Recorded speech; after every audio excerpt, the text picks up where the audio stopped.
In today's video, I'm going to teach you how to add friends on EA app.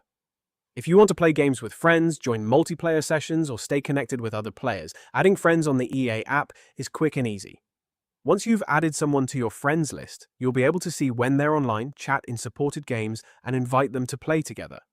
Start by opening the EA app on your PC and signing into your account if you haven't already.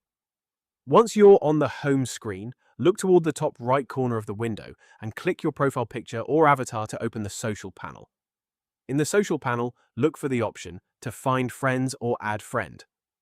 Then click the search field and enter your friend's EAID or display name. Make sure you enter the correct name so you can find the right account. After typing the name, browse the search results until you find your friend's profile. If there are multiple accounts with similar names, take a moment to verify that you've selected the correct one before sending a request. Once you've found the correct profile, click Add Friend.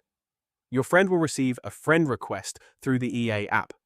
They'll need to accept the request before the two of you appear on each other's friends lists. After your friend accepts the request, they'll automatically be added to your friends list. You can open the social panel at any time to see whether they're online, start a conversation if supported, or invite them to join you in compatible multiplayer games. If you don't see your friend in the search results, double-check the spelling of their EAID or display name and try searching again. You should also make sure both of you are signed in to the EA app, as this can sometimes affect whether accounts appear in search results. That's all there is to it. Adding friends on the EA app only takes a few moments and makes it much easier to stay connected, join multiplayer matches, and enjoy your favorite EA games together. If you found this video helpful, let me know in the comments, give it a like, subscribe to the channel.